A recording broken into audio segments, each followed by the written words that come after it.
بسم الله الرحمن الرحيم.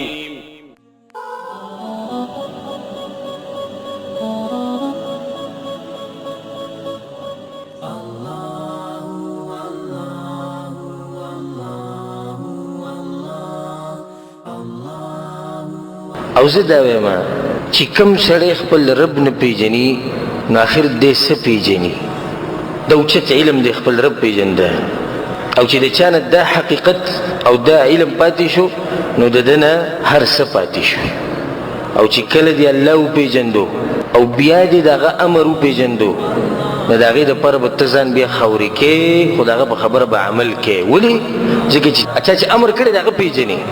ولله المثل الاعلى. دا خو چې مخلوقاتو خبره کوم، که بهر پر دیوال باندې بورډ ورږي چې په دې لار باندې به څوک نه تېرېږي، نو په دې لار به ډېر خلک تېرېږي. مړه در کوه دا د پلار روډ دی چې به روډ دی څوک نه تېرېږي، زه پرې لګیا وي.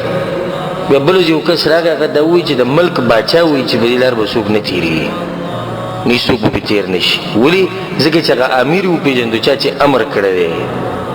څو پورې تا خپل رب نه پیژندلی، د هغې پورې ته د هغه په احکامو باندې صحیح عمل نشي کولی، د هغې پورې ته د هغه د مخالفت نه ځان صحیح نشي ساتلی. او ځکه دا خبره ویله کېږي، وایي دې ته مه ګوره چې دا ګناه وړه ده او که غټه ده، بلکې دې ته ګوره دا د څومره عظیم ذات نافرماني کوې ته.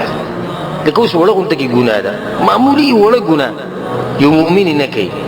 ولې نه کوي؟ دا وړه ګناه ده. هغه وایي ګناه پرېږده، وړه ده که غټه ده، خو چا چې راته ویلي چې مې کوه هغه ډېر غټ دی. او یو ډېم سړی دی چې دا غټ ګناهونه کوي، واړه خو پرېږده. هغه ګناهونه چې هغه بلکل انسان د اسلام نه خارج کوي هغه هم کوي. ولې؟ ځکه چې د ده پته نشتي، هغه څوک دی نه پېژني چا چې ویلي چې دا ګناه مه کوئ. دا یوه خبره ځان سره یاده ساتئ. ملایکو د خپل رب پېژندلی دی، نو د هغه په باره کې دا راځي چې هغوی د خپل رب تعظیم کوي، پاکي وایي، د هغه په عبادت باندې ستړي کېږي نه. الله سبحانه وتعالی په قرآن کې څه وایي؟ ومن عنده لا یستکبرون عن عبادته ولا یستحسرون. او څوک چې د الله سره دي، کوم ملایک چې د الله سره خوا کړي، هغو د الله په عبادتونو باندې نه ستړي کېږي. یسبحون الليل والنهار لا یفترون. سحر ماښام هغو د الله سبحانه وتعالی پاکي وایي خو ستړي کېږي نه. سوال: ولې نه ستړي کېږي؟ ځکه چې الله یې پېژندلی دی. زه به بندګۍ ستړی شم، ته ستړی شي، موږ نه دی پېژندلی الله. او که موږ پېژندلی موږ به دا ویل هم نه چې ستړی شو. موږ پېژندلی دی، ملایکو پېژندلی دی، د هغو حال دی. بلکې دې ته وګوره، الله سبحانه وتعالی په خپله وایي بل عباد مکرمون. دا زما ډېر اوچت بندګان دي. دې ملایکو باره کې الله صفت یې ورکړې لا یسبقونه بالقول. دوی د الله نه مخکې کېږي.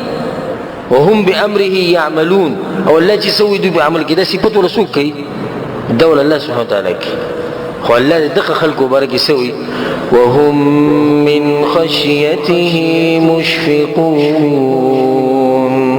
او بیا هم الله وایي دوی زمانه ډېر زیات یېرېږي. دومره صفت ولا الله سبحانه وتعالی کړی، د دې صفت چې دوی حقدار دي پوه شي دوی د الله نه ډېر یېرېږي. الله یې پېژندلی. څومره چې د خپل رب پېژني دومره به ته یېرېږي. څومره چې خپل رب پېژني دومره به یې قدر کې. څومره چې خپل رب پېژني دومره به ته هغه ته نږدې کېدو کوشش کې. او چې څومره نه پېژني دومره به لرې، والعیاذ بالله. او چې یو سړی د الله نه لرې شو نو دا څه شی شو؟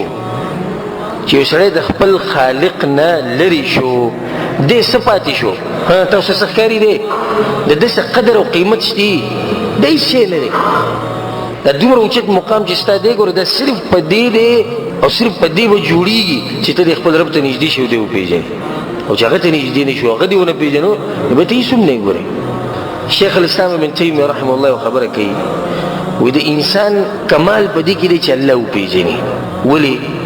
کمال ولې په دې کې دی؟ وایي ځکه چې دی د هغې پورې د کمال درجې نشي رسېدی چې څو پورې د الله سره مینه نه یې کړي، محبت یې نه یې کړی. او د الله سره دی محبت د هغه وخته پورې نشي کولی چې څو پورې پېژندلی نه یې پوره. نو چې کله دې وپېژندو نو ته به ورسره محبت کې د هغه هره خبره به منې. کمې خبرې نه چې منع کړې د هغې نه به لرې، نو ته به د کمال درجې ته ورسې، اوچت بنده به دنه جوړ شي، د الله په ملګرو کې به شي. او بیا شیخ الاسلام ابن تیمیه څه وایي؟